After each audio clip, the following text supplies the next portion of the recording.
Welcome to Killer Women with your host, best-selling author, Danielle Girard.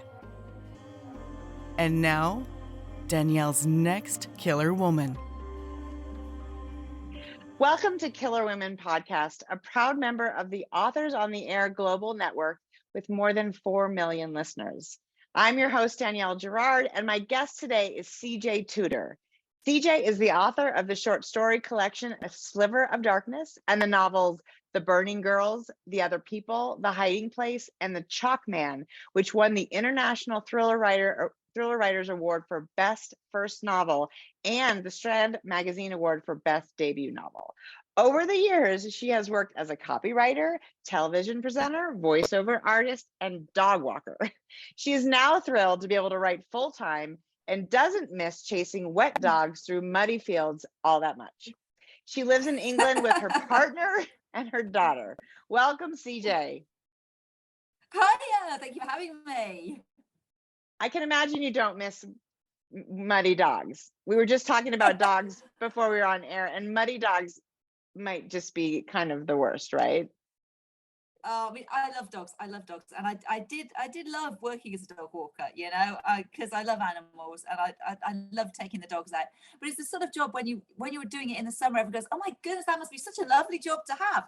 And then when you're out in the winter and it's raining and it's cold and you're traipsing through the mud, not so much. People don't know, out 6-7 hours a day doing that, suddenly not such a nice job. Not so much, although you're probably in fabulous shape. So I was also showing CJ that I took her book to the beach because we got to go to Mexico for Christmas, and I devoured it, and it's so fun. It's a little bit water damaged because I was at the pool. So tell our listeners about The Drift.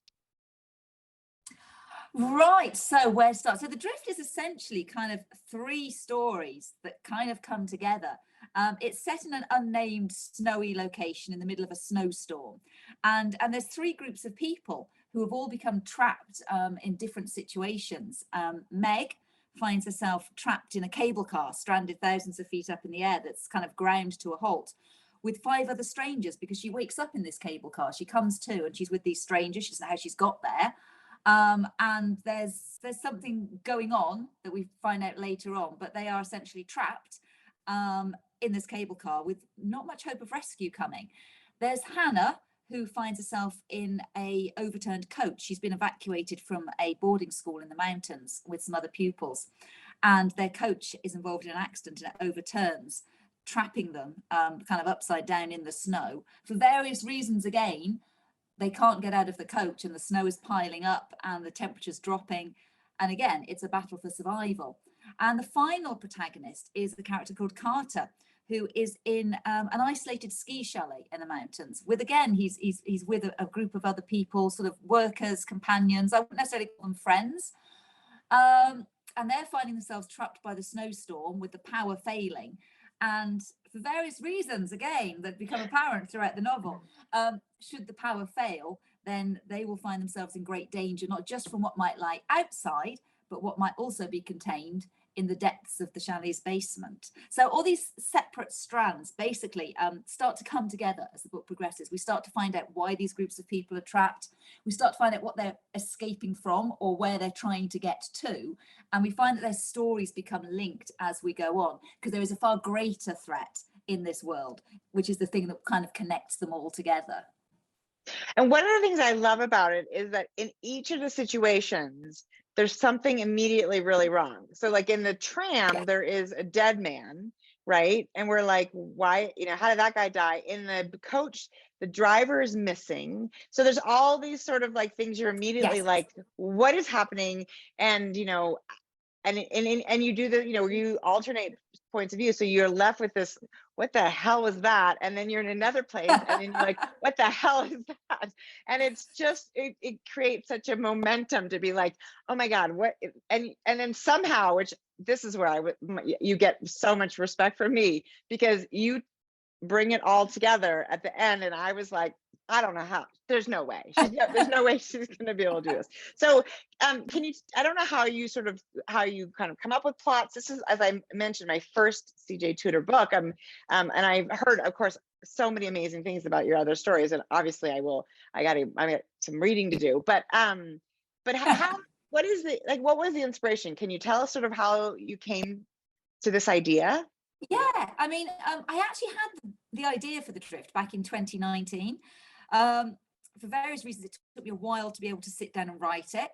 And it started with, like a lot of my ideas, where I was just idly thinking about locked room mysteries, which are, were quite popular, are quite popular still. And kind of what was the smallest locked room mystery you could write, And I started thinking about the idea of the cable car to start with. Yeah. A group of people trapped in a cable car with a dead body, and one of them is, potentially a killer, and they're trapped thousands of feet in the air, stranded on this cable car hanging there. And it seemed like that would be a really fun setting. But I thought it's not quite enough to kind of hang, no pun intended, a whole novel on, perhaps. Right. So then my brain started going, I started thinking, well, what about three different scenarios of people trapped in various locations, and it's a snowstorm, and we have the cable car stranded, an overturned coach, and this kind of chalet that's been cut off. And that seemed really interesting then. But then I started thinking more, well, why are they trapped? Why is no rescue coming? Why is no one coming to help these people out? What are they escaping from? What were they trying to get to? And then that sort of kind of brought on the bigger idea of the bigger story, the background of why these people are essentially trapped in this situation. And it's probably not giving too much to sort of away to say it's kind of a near future. There's kind of been, dare I say the words, a viral pandemic, and we're talking about groups of survivors really trying to get to safety, hence why society is broken down. They're kind of not immediately getting, helicopters and rescue coming to sort them out. And that was sort of the basic idea behind the book. But as I say, I had the idea back in 2019. So it was way before we'd ever heard I know, of God, COVID. right. And then, as it turned out, I couldn't write it in 2019. I was kind of persuaded by my editor to work on another idea, which didn't pan out because, of course, then the pandemic happened and lots of awful stuff happened. And I lost my dad, and the book I was writing, it just didn't work. Yeah. And I ended up scrapping that and came back in 2021 to sort of this idea of the drift and said, look, I really love this idea and I'd really like to write it still. And actually, kind of having gone through everything we've gone through, I actually feel I can kind of give it more depth and insight than I could have back in 2019. Right. And so then I set about writing it then, and it in a weird way it kind of helped. It was got a lot of demons out in a weird way, although that's not kind of the main focus of the story. It's not really a pandemic novel. It's very much the background to why these characters are where they are, but it did help inform the writing more, I think, and I think I was in a better place to write it by then. So it was it was sort of a long time coming to fruition. But I think sometimes you get to write books when you're supposed to write them. And hopefully, I think we've had a bit of distance from stuff. And I was saying to someone the other day, it kind of operates like a parallel world, almost like a what if. What if could have happened? What if this had happened in this parallel world? A kind of sort of dark shadow. So I think it kind of works on that front. So that's how the idea really came about. Most of my ideas start with a what if? What if I did this? What if this happened? Right. I love that. Well, and the thing, actually, it's so funny, like you said, it's not a pandemic book, but no, because we're all sort of conditioned from the pandemic, it adds this incredible tension when like somebody looks at somebody who looks like they might be not feeling well, and then we're all like, oh shit, because it's I mean, and of course, if this book had come out in 2016, we'd have been like, oh yeah, they got a virus, like, because remember, we've had there's been plenty of those books that were like Michael Crichton wrote a book way ahead of his time. Absolutely. But it didn't mean the same thing to us as it clearly does now. And because of where these people are, like you said, I mean, at least the chalet has more than one room, but the bus, the coach, and the tram, there is no escaping. There is no escaping that place. So I'm so interested, and I actually want to come back to the idea, because I think it's really inspiring for other, aspiring authors and other authors to hear about sort of how we write books that sometimes don't work out, and I just went through that as well. So I want to come back to that, but first I want to ask you, did you plot this whole thing out in some sort of incredible spreadsheet? Because it's rough. You've got a lot of people, a lot of it's a lot of things going on, and you do it in such a way that the reader never feels like, where the hell am I? What the hell's happening? It's very well done. So how do you do that? Well, I'm not a plotter. I am a definite pantster, as they say, by the seat of the pants. I normally just sit down and write and see where the idea is going to go. I did, but in this one, because there's definitely 3 separate storylines. I wrote them all separately, so each one was a self-contained story in itself. Because I felt it was important that each story had kind of those sort of bits of tension and heights and the cliffhangers in each story. And then I sat down and I basically put them all together like some great big kind of jigsaw puzzle thing. Yeah. And that's kind of where the hard work came in a way, because writing each segment was actually quite fun. You know, Right. occasionally I'd drop some breadcrumbs in that might connect it here or there. But then the hard work really came by sitting down and putting it all together. But I think it was the only way to do it, really, because otherwise I think you had to concentrate on that particular segment at a time. And then you could work putting them together. So then the editing came in, because you had to make sure that you had like breadcrumbs here to what was happening here, or, you know, a nod here to something else, not giving away too much too soon, but you know, allowing the reader to kind of, you know, slowly get the links. And also they flowed then, because obviously you've taken separate stories and mashed them all up. So you still need to get that flow between all the chapters, that it doesn't feel like you're abruptly kind of jumping from one thing to another. It has to feel like a smooth transition between them all. So yeah, that was where I think the hard work of editing came in. But I kind of really like that process.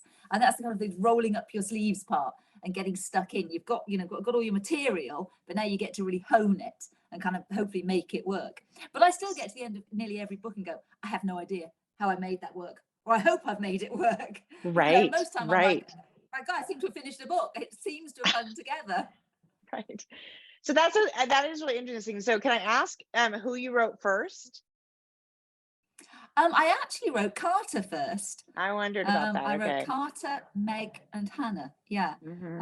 I had the first chapter of each of them written, and then I just kind of went with what felt right, to be honest. Well, I understand that. I think, you know, when you get to the end of the book, it sort of makes sense that Carter was first, and his world is much bigger because he had, you know, he's in a chalet, and there's room to move, and they have to go get supplies, and there's outside people. Everybody else is really dealing with just the, you know, really dozen or whatever people that are in their space. So that absolutely makes sense to me, and I love that you did that. And that's, I mean, the other thing about that is it really helps that the voices, you created very different voices, which I think would be so much harder if you were like, okay, now I'm going from a Carter chapter to a Hannah chapter to, you know, a Meg chapter. That would be very much more difficult. So you could just concentrate on their story and their voice, and I think that was the only way to do it, really. Because in some way I eased myself in, because like I say, the Carter chapters have a bit more space, whereas your challenge when you're writing a very small, tight kind of story with nowhere for your characters to go, essentially, is how you keep up the pace and the tension and stuff going on, because you can't kind of have them going to another room or traveling somewhere else and meeting someone else. So you've got that very sort of tight, which was fun, but it is a challenge. Yeah, it's fun. You can throw somebody out of a tram. That keeps the momentum going. Yeah, you can, definitely. You can do that. Okay, so and I said, as I said, this is sort of my first book. So is, you know, my first CJ Tudor book. So tell me, you know, I know you mentioned this one was sort of a little bit different. How, you know, how did that feel, and what sort of, how is it different to you? How did it sort of feel different?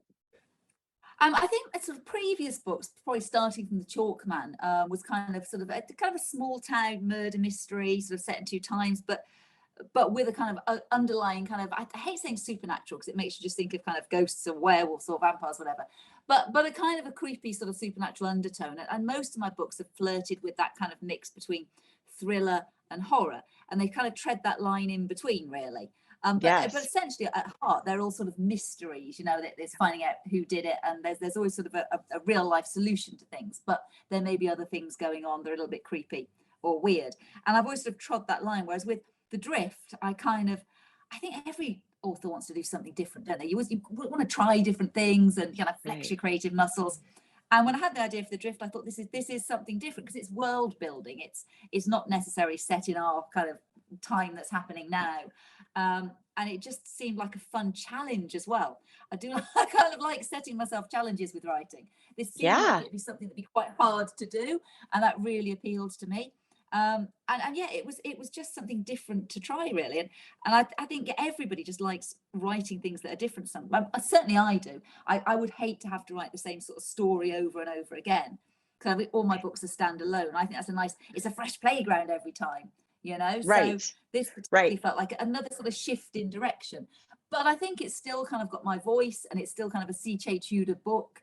But it's just a slightly different direction, and the one after that is a slightly different direction again. So fun. It's fun to mix things up a bit, I think. And there is, I mean, we're not spoiling it by saying there is something in this book also that it is a little bit of the, you know, I don't know what I would call it, but it's not of this specific world. And that is really, so you do that so beautifully. You weave that in and it just takes the tension and the pace and the excitement and the terror to a whole different level. So let's go back for a second, because you did mention something that I think has happened to most authors. It certainly happened to me, where you sort of you find a project, you feel passionate about it, you start working on it, and then something doesn't work. Will you share that with us, because that's so interesting? Yeah, I don't think authors talk about it enough, actually. I think we share sort of successes, don't we? And then we don't necessarily talk about the things that don't work out. And I think everybody has it. So I had the idea for The Drift in 2019, but then for various reasons, there was another idea that I kind of had penciled in to write for the next book. So it was kind of a case of, well, we can work on this idea maybe in the background, but this is the one that we've kind of will be the next book, because obviously I'm under contract with publishers, and we kind of discussed it. And I was like, well, that's fine. I think this is a good idea, and I can work on this.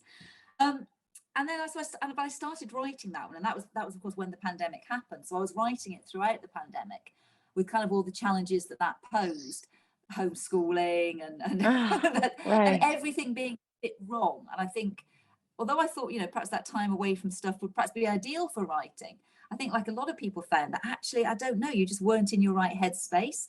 There was so much other stuff going on, this underlying anxiety, and then on top of that, then I lost my dad. I'm so sorry. And oh no, thank you, thanks. It was. As I say, obviously he'd been ill for a while, but I think you never sort of entirely prepared, and it was quite sudden when it did happen. And I just think, even though you don't realise perhaps at the time, it did knock me more than I thought. And I was trying to finish this book, and I don't know that the book, I think, became wound up in sort of all this horrible stuff that had happened. I got to the end of it, and I was like, I can't seem to get the voice right. I've got to the end, and there's some part of me saying it's not quite working. And I sort of finished it, and I sent it off to my editors, and they came back with a lot of notes, which is when I kind of thought, you know what, I think it's not just me. Right. And I sort of looked at the notes, and I thought, they're right, this is not working, but I can't fix it. Right. I can't go back to this book. The thought of going back to that book just made me feel like sick. I can't face it. Normally I would take editing in my stride, but I can't go back to it. And so I just basically had a big cry. And I said, I'm going to have to tell them. I'm going to have to say, I can't go back to this book. I don't want to publish this book, essentially, because I hated it. I absolutely hated it. It was just, it sort of represented everything horrible. And so we had a very long chat, and they were very understanding, fortunately, and supportive. And said, we think that you could fix it. I think you're being harsher basically on yourself than you need be, but we do understand. And we sort of decided that what we would do is we would put that to one side. We would sort of leave it that year. We wouldn't put the book out that year. And I had a sort of chat. I said I'd still like to put something out this year between sort of the next book, and we agreed that would be The Drift, because I was still passionate about that. And it's like, write something that has your heart, because that will hopefully get the mojo going again. Right. And then in between, we decided to put out a book of short stories, which kind of I wrote in between doing The Drift, and really helped as well, actually, because I like writing shorts, and it just felt like the pressure had been taken off a little bit, I think. And then I was able to kind of write freely again. But it's awful, because you feel like a failure. I felt like I was letting so many people down. I was like, oh my God, like my publishers down, my agents, my editors, and people that might want to read my books. And I just felt like a real failure for having to do it. But it was the right decision. And I don't think I'll ever go back to that book. Sometimes people say, well, maybe you'll go back to it. I'm like, no, I won't. Yeah, I really won't. I And won't go back to that book. I had to finish it, but it wasn't. yeah. And I lost my dad, God, I think it's been almost 8 years now. But there is, I feel like there is something, we live in our brains all the time, right? That's our job, is to be in there and creating things and whatever. But if you're sort of some emotional shift, like a grand emotional shift happens, you just can't underestimate how that impacts kind of everything. It really just, it feels like, and it's not. And then the pandemic, everybody says like, oh, this was my pandemic book. And half of us are like, I have a pandemic book that is never going to see the light of day. I mean, it's just, it was also, and there's all this, you take so much like sort of clear mental space to write a book. And then you're worried about the world. You have a child, you're homeschooling your child, you're worried about your child has all this anxiety and you're dealing with their anxiety. And then your spouse's work is weird and they're home. And it just is like, and everyone's like, it's all this life. Wrong. Yeah. And they're like, this life isn't that different from your normal life. And I'm like, it isn't, but it totally is. Yeah, right. It is. And it's weird, isn't it? It totally is. It's like, I know I work at home and I'm used to being, but it's all wrong. Everything is just subtly wrong. And your brain, you get on, but your brain is conscious that it's all wrong and trying to deal with all these different things, I think. And and I don't think you realize it till afterwards, because you try and plow on, don't you, with things? Yeah. And I think you do that with grief to an extent as well. It sometimes hits you a little bit later on, because you're trying to, because in a weird way, you're dealing with all the things that happen when someone dies, because there's the funeral and there's this and there's the other. Right. And I was trying to look after my mum because I didn't want her to have to deal with it all. And we were some distance away. There was, I had to drive back and forth. So all of that is kind of, you're getting on, but you're not really getting on because you're not really dealing with anything either as well. So it just, then it all kind of it all comes in at one point. Right. Well, I think it's a real, I appreciate you sharing that story. And I think it is really important to know that, and sometimes I think as writers, we have to be able to say, this isn't working, it's not working for me emotionally. And to force ourselves to, write a book that isn't working, it shows, people, it shows in the book. It's just, it's the right move. And the brave move is what you did, is to say, I know I have a contract. I know I could sell this, I could put this book out there and, fulfill my contract. Right, and, yeah. Because so I think, like you say, don't you? And I think readers know. I think people reading books can tell when it's something that someone's done by the numbers or their heart wasn't in it. And I didn't want to try and patch something together that just, I wasn't enthusiastic to talk about, or that people read and went, yeah, but it's not as good as the other one, is it? That kind of reaction. Right. You don't want that reaction. No, it's so right. And it's so hard in general. Like, I mean, every time we put out a book, we're like, are they going to like it as much as they like that one? And is it, and so to put out a book that isn't your best work is like, it just feels like you're just going to shoot off one of your feet. And that does not seem like a great idea. Right. So thank you. Thank you. If you didn't like it. Yeah. I'd probably end up going, you're right. It's terrible. It's awful. I want it back.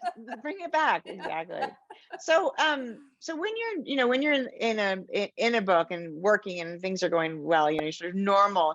Do you have a ritual? Like, are you your daughter, I assume, in school now? Yes, your daughter. So you have some time during the day. How do you sort of set up your writing life? Is there a ritual you start when you sit down? Is there a certain place, time of day? I always love to hear about sort of your writer way. Yeah, I mean, I'm quite disorganized. I'd say I'm quite chaotic. I don't sort of have to have a specific ritual. I mean, normally if everything is going smoothly, and the fact is that life doesn't generally go smoothly, even week on week, does it? One of us will take Betty to school, I might go for a run and then sit down and do some work. And I'll write through, hopefully to sort of lunchtime, and then it might be, take the dog out, go and do something, get away from the desk, and then do a bit more until it's school pickup, and then everything goes crazy after then, and not much work gets done when Betty gets home, And that's a good day. That's an organised day. But I think I'm not one of those people. I know some people like to set word counts and be very organised and do all of that. I don't like to put that pressure on, because I just find that just life gets in the way, doesn't it? I say at the moment my mum's had some health things, and so that's kind of thrown life a bit skew with. So, it's hard to plan. All my days have been interrupted and thrown a bit off. So I write when I can. And I think that's the best we can do. I used to like going to write in coffee shops, but then of course we had the pandemic and I couldn't do that. And I kind of got out of the habit of doing it. And so I've got a really nice writing space upstairs. I've got lovely views out of the window, and I've got some of my nice big desk and things. And so I like to hunker down here with a nice cup of tea and some biscuits and get settled in. And on a good day, that's great. I can sit here and write away. But life tends to throw curveballs, doesn't it? So I think it's always good to sort of say, it is a job. It is something we have to do. It is a job. You've got to be disciplined to an extent, but don't sweat it if you can't. It's a day where you get like 2 sentences written because either the phone's ringing, or I don't know, something's gone wrong in the house, or your child's ill and has to come back from school, or any of these things that happen all the time, and you have to deal with. I mean, are you very disciplined, or do you find? Well, I mean, I know that I can only really write like 3 or 4 hours a day, and then my brain is kind of fried. And sometimes that 3 or 4 hours is, like you said, sometimes it's amazing, and I write like 1,000 words, and I'm like, oh my God, how did that happen? That's so great. And some days it's like I tinker with 50 words I wrote yesterday, and nothing really happens.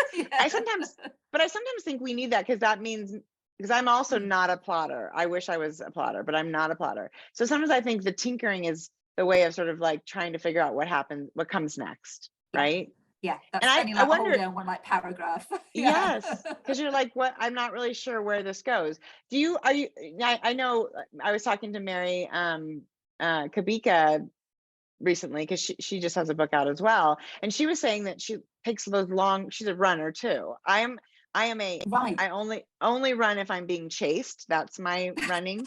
So I'm not a runner, but she says she uses that time to kind of process her story. Does that work for you? It does. Running and dog walks. When I say running, because I haven't been able to get out for a run for about 3 weeks with various things, and it's also rained constantly here for 3 weeks, and I will run in all weathers, but really torrential rain, it's just like, that's not fun. It puts me off a bit. But it does. It's like getting out and having that headspace, and walking the dog is the same thing. When I was a dog walker, it was great for plotting. So just going out and being away from the desk can actually be as useful as sitting at the desk, I think. Headphones on, out, just, brain churning things over. It's just good to let your brain kind of go a bit wild, I think. And then you feel refreshed to come back and start again, I think. Yeah. And I think you have to, for me, I have to leave the desk. I can tinker with something for, a little bit, and then if nothing happens, I have to go and just, fold laundry, or, clean something, or take the dogs out, or something that uses, my body, but not my brain, to kind of find the next thing. I think that's true. And you make a good point. Definitely. I like that. I like the idea about, like, that people set these word counts and stuff. And in some ways, if that works for people, I think that's amazing. But if it doesn't work for you, great, yeah. But if it doesn't, it's like another sort of feels like a failure if you don't hit your word count. And it's like, this job's hard enough. You don't need to find new ways to feel like you're failing, right? It's true. And I think sometimes, like I say, you have to get away from the screen, because, you'll do that typical thing of sitting there. You want to get that perfect chapter ending. It's not quite working. You can't quite unlock this bit here. And you can stare at it for ages and then go away. And sometimes I find, just go away and sleep on it, and then the next day you're like, oh, of course it's this, and it's so easy. So I think, like you say, sometimes you just have to walk away from it and get that space and come back, really. And sometimes you do have to tinker for like all day on one particular segment, because it's a really important bit that you have to get right before you can move on. So like, it all has its merits, I think. Yeah, it totally does. And I do agree that it's a weird combination of our conscious mind and our subconscious mind, and accessing that subconscious mind is kind of a weird little tricky magic trick. I sometimes wish I could just plug in, and just like download all. It's probably coming, CJ. That's terrifying, but so now, oh God, no, don't say that. I know, right? So I haven't. I've always wondered. So I have, my kids are a little older, but I know it's. My daughter was about 14 when she said, "I want to read one of your books." Now I don't know how old your daughter is, but does she read your CJ Tudor books, or is she too young? She's 9.5. I did have a little video of the other day reading the blurb for the new book, just for a bit of fun, because she gave it great drama. She was like, and then there's a dead body. She was proper drama on it. It was great. But no, she's not quite. She's a really good reader, actually, but she's not quite there yet. No. But she's quite hardcore, because she does love, like, really dark, creepy stuff. even more so than I did at that age. I love dark, creepy stuff, but I used to get really scared and have terrible nightmares. But she's like, no. I mean, she's just finished watching. We watched Wednesday together. You've seen that Oh one? yeah, of course. She Yeah. absolutely loved that, and she's probably a little bit young for the age range, but so it was brilliant. And so she loves she loves the Addams Family, and she loves like kind of quite dark films and stuff. And I'm looking forward to introducing her to some of my favorite 80s films, like The Lost Boys when she's a bit older, and The Goonies. Yeah. I think she'll probably Yes. do The Goonies now. So yeah, but I think she'll probably be a little bit older before she can read the books. But yeah, she kind of wants to. But I was reading Stephen King when I was about 11 and 12. Yeah, So, I mean, right? Isn't that crazy? I mean, you think about those formative years, and you know, I mean, I like VC Andrews, the things that I read in my generation. Yeah. I mean, I probably was not that much older. They were so dark. So dark. I don't read stuff that's quite that dark now, I feel like. So oh God. So I think kids like that though, don't they? You like dark stuff. And when I was younger, there wasn't really YA stuff. So you kind of went straight from kids stuff to adult stuff, you know, if you didn't want to read the kids stuff anymore. Right.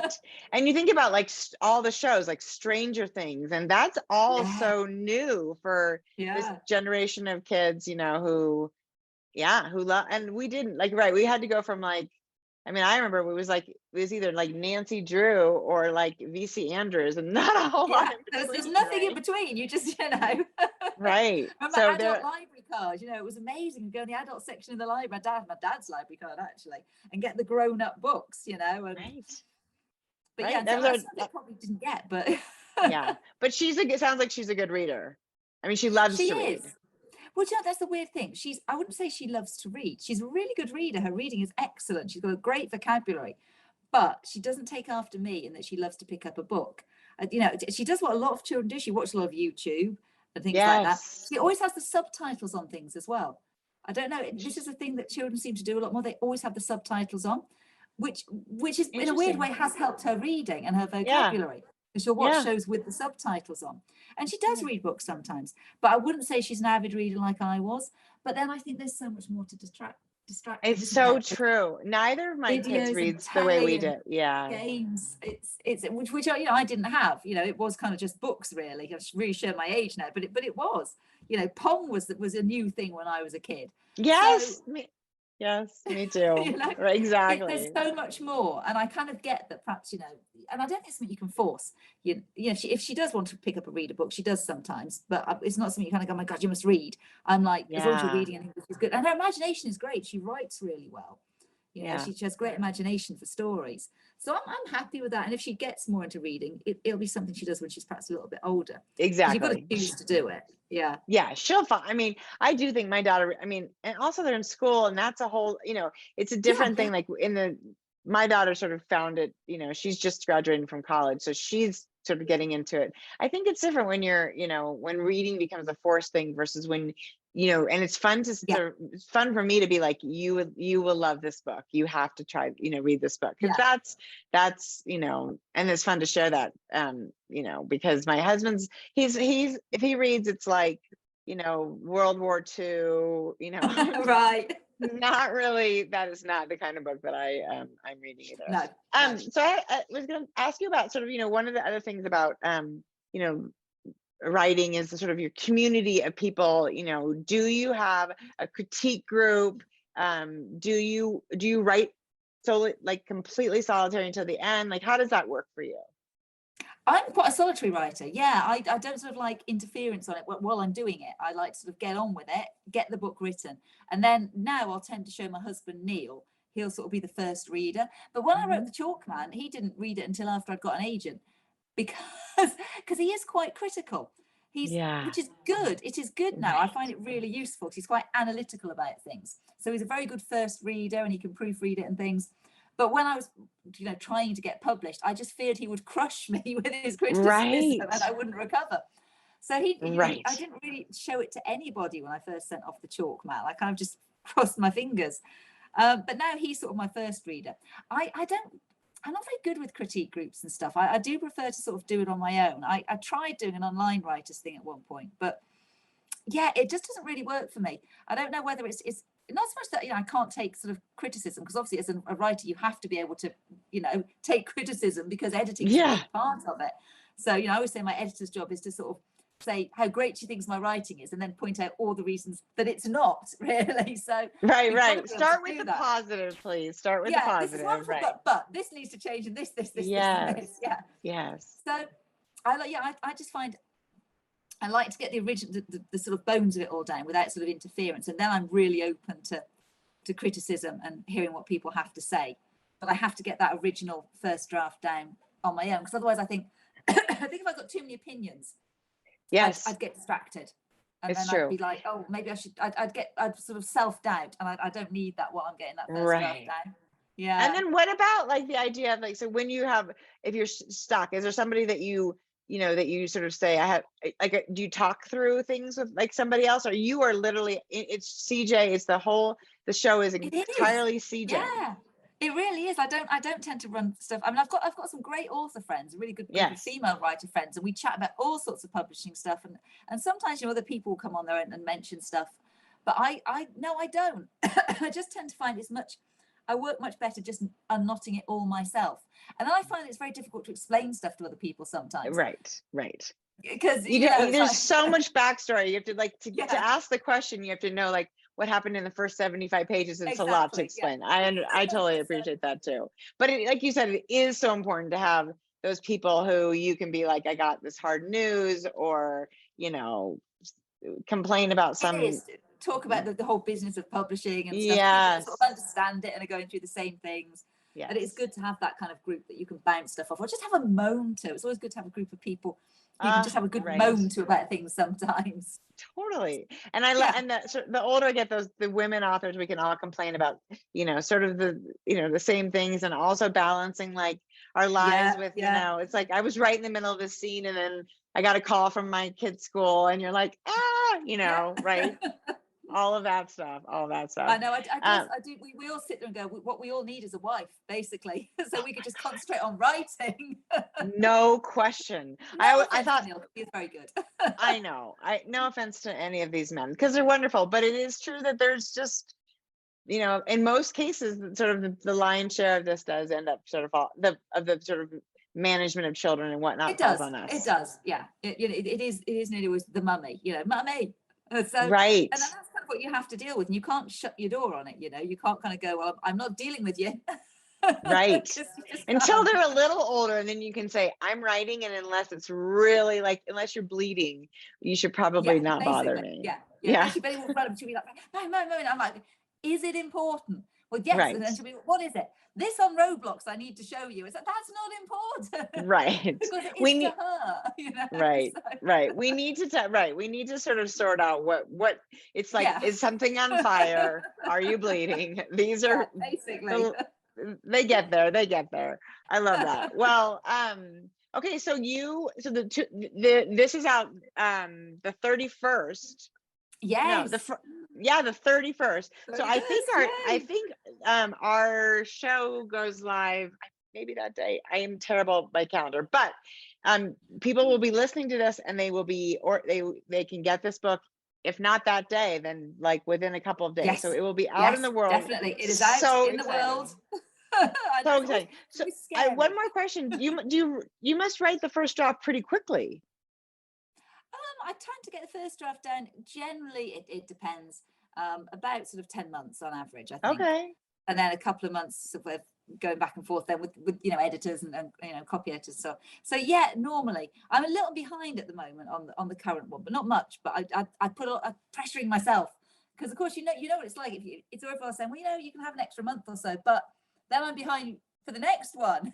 I know. You're like, no, I need to keep my schedule. Right. Absolutely. Well, okay. So since we're on that subject, I mean, can you tell us anything about what's coming next? Yes. I started, I'm about 2/3 of the way through, actually. The next one, which will be 2024. It's always so weird, isn't it? Because you're always working so far ahead. Totally. We're barely in 2023, and now we're talking about 2024. Yes. But yeah, it's called, the title may change, because they often do. It's got a working title of The Gathering, and I think I presented it to my agent. I said, so it's this is the title, and it's set in Alaska, and it's set in this very sort of isolated small town. And there's a sort of gruesome, a young boy is killed. There's a gruesome murder, and there's a plucky female detective who comes into the town and sort of has to deal with this murder and these sort of quite hostile people that live in the town. And there's vampires. I love it. And Alaska. What a what a great sort of. I said it to her, adds its own character.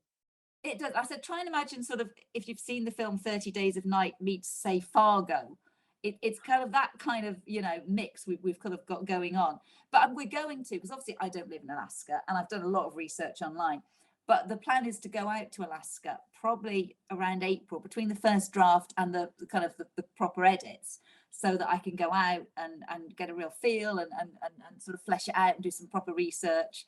So that is the plan. Because I think you've always got to go somewhere. You have to go somewhere. Write about wherever you like, but you've got to go there and try, get that colour. And feel. Yeah, so Alaska is. I'm really excited about. It's about amazing. Going. Betty, so it should be. Really amazing. That's actually a really smart thing. Now it makes me think I should be studying a book like in Croatia or I know the Maldives. There's a lot of places I'd like to go. This is exactly what I said. Neil said to me, can't you set your book somewhere hot and nice? Yes, right. Maybe the next one, but it will not be super hot in Alaska in April. I can tell you that. And it will still be pretty dark, probably. Yes. Yeah. So I'm looking forward to it. And it's a write-off. CJ, you are doing business. This is research. Yes, it's research. Exactly. So we got, since writers, we're not known for making millions and millions of dollars. So you've got to do a lot of research. You got to put what you can through. You got to use what you can. Absolutely. So okay, so this is so exciting. I think The Gathering is a wonderful title. So we'll just cross our fingers. I do think I've had, like, of my 16 books, I think I have like maybe 5 titles that were mine originally. So I'm not. You can never tell, can you? It's no. Sometimes the title is there straight away, and sometimes I find you just go through so many. If it's not there straight away, you just get that kind of like, what are we going to call this book? Right. And sometimes I'm like, this is the title, and they're like, no, it's not. And I'm like, no, okay, that is not the title. So that place is like, it's weird that like writing 2 words is harder than writing the other 100,000, right? That it's like somehow the title ends up being the hardest words to write. So, well, that is super exciting, and it sounds like we will expect that. So, very early 24. That's sort of that's the plan. Yeah, that's the plan. You're like a January. You give us something to look forward to at the beginning of the new year, which is super fun. Yes. Okay, so CJ, tell our listeners where we can find you online. Obviously, The Drift will be at all, every bookstore, all your favorite. It should be at all good indies, all good bookstores. Yep, definitely. But tell us about online. Where, what are you on social media? Where can people sort of like follow you? I'm on all of it really. I'm most active on Twitter because that's the one I can work best. So yeah, I'm at CJ Tudor Author. I'm just at CJ Tudor on Twitter. I'm on Facebook at CJ Tudor Author, and I'm on Instagram at CJ Tudor Author as well. But I'm on Twitter the most, I think, because being a bit clunky with social media, I'm still like going, I don't get Instagram, and don't start me on TikTok. I'm not on TikTok. Oh my gosh! I'm not on TikTok. I know. I don't understand TikTok. Somebody said that to me. I'm like, I'm too old. I'm going to say it right now. I'm too old for TikTok. Although my daughter has got me on TikTok, and I have like 3 videos and like 6 followers. So, it's not. You see, this is the start. This is the start. I'm like going, I'm not doing it. This is the hill I will die on. I'm not doing TikTok. This time next year. I was going to say, that's what you have to put Betty on. Say, listen, honey, you got to figure out TikTok so that you can figure out how to put your mom on TikTok. That's why we have children. That's why we have children, I think, is to help us with technology that's gone way over our heads. So, well, listen, this was I am super impressed. I loved it. I really enjoyed this. I loved, the 3 different, places and the way that you wove them all in, and the ending and the creepiness and all of it. So, brava, lady. Thank you. I hope it sells 1 million collars. Oh, that'd be nice, wouldn't it? That would be nice. 1 million copies. Just just a million, right? Thank you so much for joining us today, CJ. It was so fun to chat. Thank you so much for having me. It's been really, really nice. Thank you. I really, really enjoyed it. Absolutely. And everybody, thank you for joining us today on Killer Women podcast with CJ Tudor, and we will see you next time. Bye. Bye.